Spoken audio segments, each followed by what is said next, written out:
Study on the Manti Te'o hoax. Let's see, the Manti Te'o hoax started earnestly in the year 2012 when Notre Dame was on their run to the national championship, where they were defeated by Alabama that year. The story starts in 2008 where Manti Te'o gets a friend request from a woman named Linnea Kekua. They started on-again, off-again relationship on Facebook, messaging back and forth. From there, it sort of evolved where in, I believe it was 2009, it was like 2010, Linnea Kekua was in an accident and in the hospital. And that's sort of when the media started getting wind of Manti Te'o's girlfriend and her hardships and stuff. And then during the 2012 season, apparently Linnea Kekua was diagnosed with leukemia and admitted to the hospital, where she actually got a bone marrow transplant.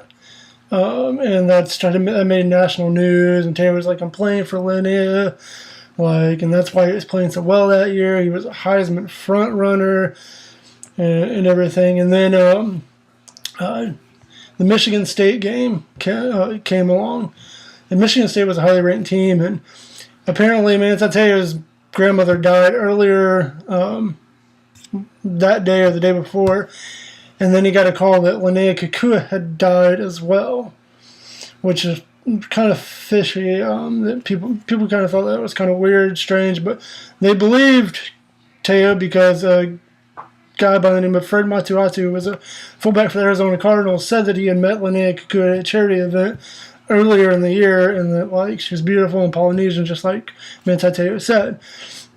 Well, things got really, really strange after that, because apparently Linnea's sister popped up on Twitter and started talking to Manti Te'o, and he started talking to her, and then that Twitter account was promptly deleted like 3 weeks later, which was really, really strange. So Twitter had evolved had a play in this, and so Facebook.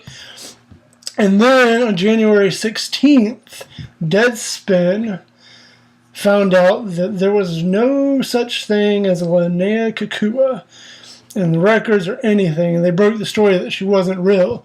Well, right after the national championship game, Te'o came out and said that she wasn't real and that he had been what they call catfished by this guy named Tuyasisofo.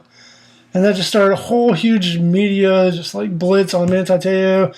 It shows just like the way that social media can influence you and how you can be tricked by people on social media, and catfish came into existence and all of this stuff. And if you don't know what catfish is, it's where somebody takes a picture of somebody, pretends to be them, but it's really somebody else, and they're sort of playing off your emotions, or they're not who they are.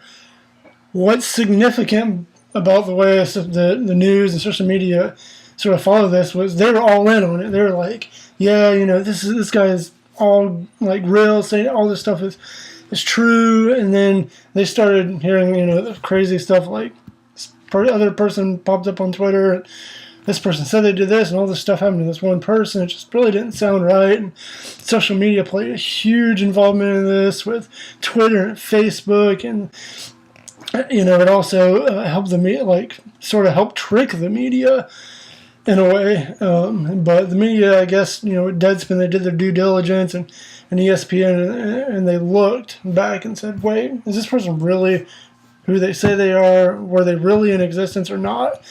But I think this is a crazy story that really gained likes through social media, from Facebook to Twitter, and the Twitter reaction was crazy when they found out it wasn't true.